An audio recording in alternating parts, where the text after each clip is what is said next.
So I'm in a light electric vehicle from Paxter, and I'm about to turn the ignition on, and this is probably going to be the only thing that is similar to a normal car.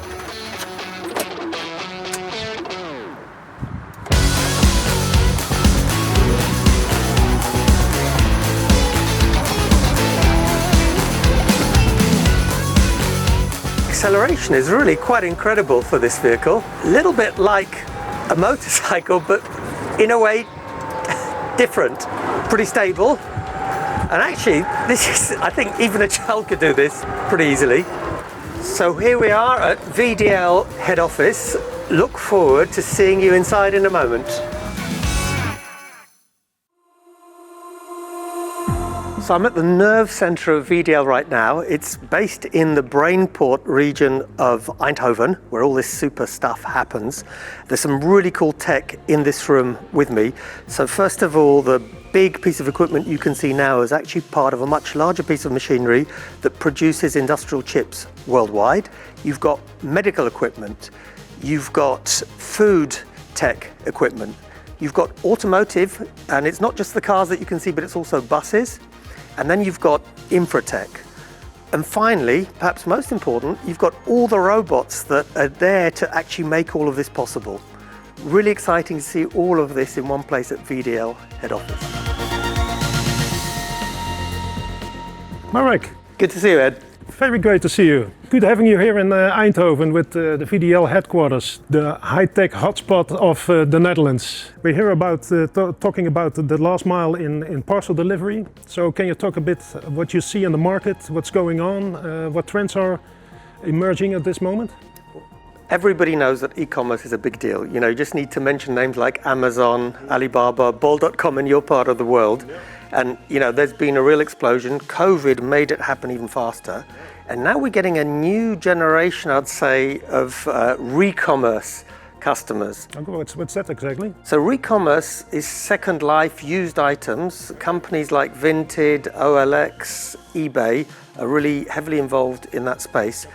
And that's generating much more demand for capacity, but for low price capacity. So because of the value of the items, you need a very efficient way of delivery. And surprise, surprise, probably the most efficient one around is a parcel locker. Okay, great. And what do you see then happening in the last mile when it comes to the combination of LEVs and parcel lockers? I think not only do you get the efficiency benefits, but the great thing is that both light electric vehicles and parcel lockers are very ecological. So imagine, not many people know this, but if you have an efficient locker network, what I mean by that is that the lockers are close to where you live, you don't need to use a vehicle, or it's always on your way when you're going somewhere else. You can have as much as 2/3 less carbon by using a machine like this. And it's the same with electric vehicles. If they're used efficiently, and they are, they don't produce fumes. They're much, much more ecological. So the two work very, very well together. And I think more and more governments and local authorities are beginning to say, hold on, we need to actually take a view on this and look more carefully about what's happening. Okay, so and more lockers are in the field at this moment. You see the quantities growing all over Europe. What do you think about legislation on that? Because things are happening there as well, as you can read in some places. Well, absolutely. I've actually seen places where you have 5 or 6 lockers, one next to the other. It's neither efficient. People don't like it. It's not very customer centric, because if I'm buying from maybe a couple of suppliers or even one supplier who is shipped with 2 carriers, and I have to go to 2 or 3 machines to pick up my items, that's not cool. So I think what's going to happen is governments and local authorities are going to put pressure on players actually to harmonize, to have open networks rather than closed networks.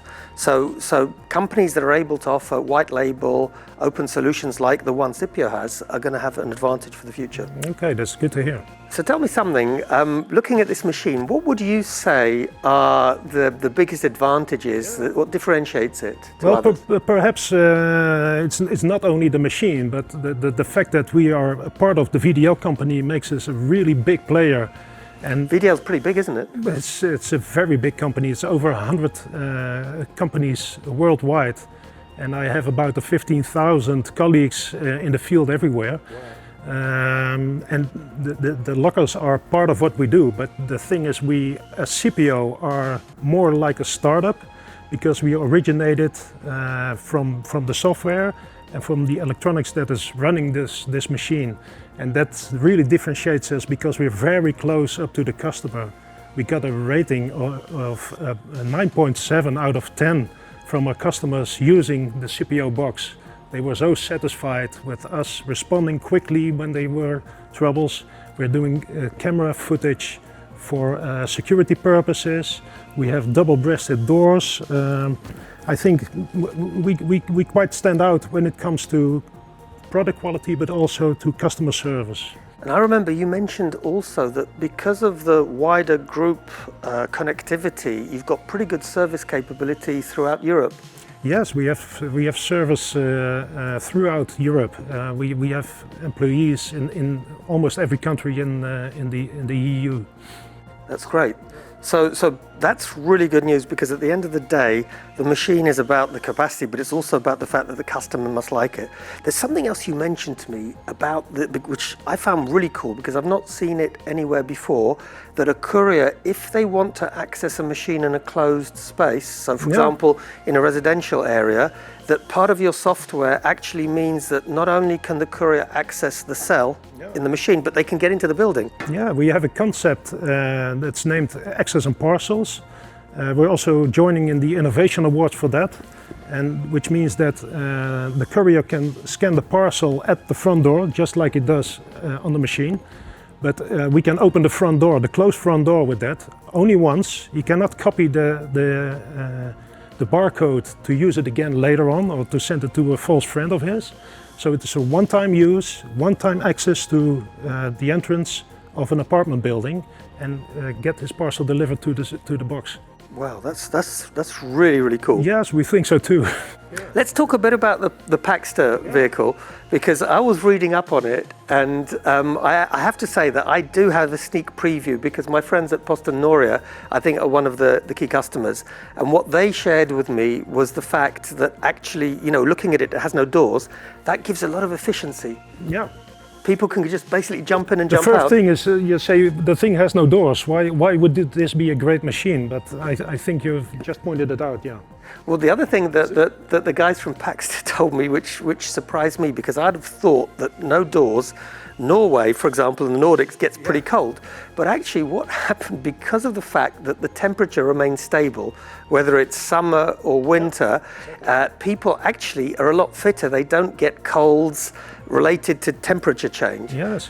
And the final thing I think that they shared, which is pretty cool, is this thing here, which I don't know if you can see on the camera, but it's a parcel space where you can keep the sort of the small packages ready to deliver. You don't have to keep going to the back of the vehicle. They call it the front loader. Absolutely. And they only don't load in the back where the big space is, but they have the grabbing done at the moment they step out of the Paxter. So they are very efficient in moving in, moving out, and have their working load right in front of them.